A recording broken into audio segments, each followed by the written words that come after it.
वालेकुम स्टूडेंट्स, कैसे हैं आप? होप के बिल्कुल ठीक होंगे। तो आज हम जस्ट इसमें जो जो पार्ट्स हैं आपके ईसीटी के पेपर में, जो कि पोस्ट गवर्नमेंट ने अनाउंस की हुई हैं थ्रू एसटीएस, उसके चार पोर्शंस होंगे बेसिकली।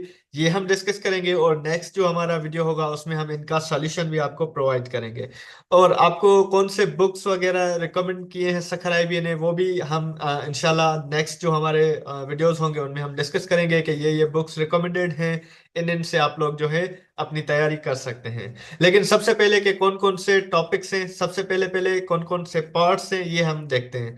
तो सबसे पहला पहला जो आपका पार्ट होगा, 10 क्वेश्चंस जो होंगे वो होंगे कंप्यूटर से। जो कि आपको कंप्यूटर बेस्ड थोड़ी बहुत नॉलेज होगी उसमें से होंगे। इसमें सैंपल पेपर भी गिवन है तो उसमें से भी आपको आइडिया हो जाएगा। सेकंड जो पोर्शन होगा आपके पास वो होगा जनरल नॉलेज या आईक्यू। आप समझे 10 क्वेश्चंस जो हैं वो उसके होंगे, जनरल नॉलेज या आईक्यू के। ठीक है। और उसके बाद आपका पार्ट 3 जो है वो असेसमेंट, जो आप बीएड में तकरीबन एक पेडोलॉजी का सब्जेक्ट पढ़ते हैं। तो उसमें जो 20 क्वेश्चंस उसमें से होंगे, एजुकेशन डिपार्टमेंट वाले तो ये समझ चुके होंगे और उनको बहुत सब्जेक्ट आगे से पढ़ाया जाता है तो उनके लिए ये भी आसान होगा। बाकी जो लास्ट पार्ट होगा वो सब्जेक्ट रिलेटेड होगा और उसके 60 क्वेश्चंस होंगे। तो आपका जो 60% पोर्शन है वो सब्जेक्ट रिलेटेड होगा और 40% आप जिसको कह सकते हैं वो जनरल होगा। ठीक हो गया। हम थोड़ा बहुत क्वेश्चंस को अभी टच दे देते हैं कि किस तरह के होंगे। तो आप भले अपनी तैयारी स्टार्ट कर सकते हैं। पार्ट 1 जैसे कंप्यूटर में है, what do you mean by landscape in MS Word. ठीक है, इस तरह के क्वेश्चन होंगे। या फिर to save a word book using shortcut keys. तो शॉर्टकट कीज वगैरह ये जिन्होंने शॉर्ट कोर्स किए होंगे उनको बहुत आसानी हो सकती है जो है इन 10 एमसीक्यूज में जो कंप्यूटर बेस्ड होंगे। आप यूट्यूब वगैरह पे, या हम भी कोशिश करेंगे कि आपको नोट्स वगैरह इसके प्रोवाइड कर दें।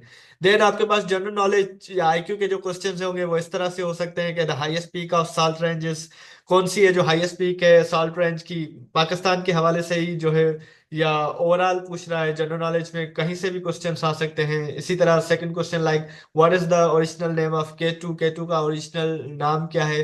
तो ये आप जो भी जनरल नॉलेज वगैरह के बुक्स वगैरह या वीडियोस देखते होंगे तो उनको ये भी पोर्शन आसानी से, मतलब 20 मार्क्स आपके हो सकते हैं।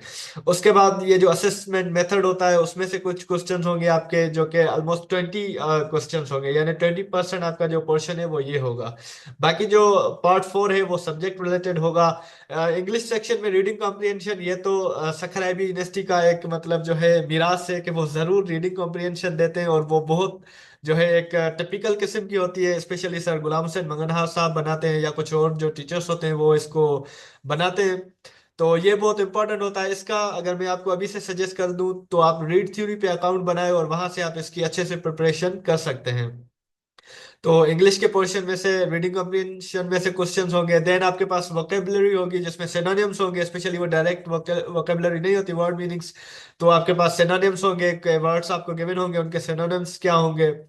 और उसके बाद एंटोनिम्स होंगे आपके पास वोकेबलरी में से। तो ये ऑलमोस्ट जो हम एसटीएचपी और एनटीएचपी की तैयारी करते हैं उनके लेक्चर्स भी आपके साथ शेयर करेंगे तो भी आपको आइडिया हो जाएगा कि ये कैसे होते हैं। और यूज ऑफ प्रेपोजिशन होगा उसमें आपके पास। एरर डिटेक्शन होगा। ऑलमोस्ट सेम आउटलाइन है जो एनटीएचपी और एसटीएचपी की थी आईबीए सखर की। देन आपके पास एक मैथ सेक्शन होगा। मैथ सेक्शन में आपके तकरीबन जो एज रिलेटेड क्वेश्चन होते हैं जिसको वर्ड प्रॉब्लम्स कहते हैं वो क्वेश्चंस होंगे, रेशियो के क्वेश्चंस होंगे। देन आपके पास जनरल साइंस सेक्शन होगा जिसमें बायो, फिजिक्स, केमिस्ट्री वगैरह के क्वेश्चंस होंगे। और ये भी बेसिक से होंगे। अगर आपने पढ़े अच्छे तरीके से तो ये होपफुली आप सारा 60% जो इसका पोर्शन होगा, ये सारे क्वेश्चंस वो आप आराम से कर सकते हैं। इंशाल्लाह नेक्स्ट वीडियो में हम कोशिश करेंगे कि जो है आपके पास इसी सेक्शन भी है इसमें, तो इसका पूरा जो सॉल्यूशन है सैंपल पेपर का वो आपके साथ डिस्कस करें। लेकिन फिर से यही बात कि 60% जो मेजर पोर्शन है वो आपका सब्जेक्ट रिलेटेड है जिसमें इंग्लिश और मैथ का एक ज्यादा पोर्शन होगा और जनरल साइंसेस का मे भी 20 क्वेश्चन हो या किस तरह ये जो है डिवीजन करते हैं मार्क्स की। लेकिन फिर भी ये जो 100% है इसमें से 40% जो आपका जनरल होगा जिसमें कंप्यूटर, जनरल नॉलेज और असेसमेंट मेथड वगैरह आ जाता है, और 60% आपका जो होगा रिलेटेड टू सब्जेक्ट होगा। तो होपफुली आप अच्छे से तैयारी स्टार्ट करेंगे और इंशाल्लाह हम कोशिश करेंगे कि आपके साथ कंटेंट शेयर करते रहें। तब तक के लिए अल्लाह हाफिज।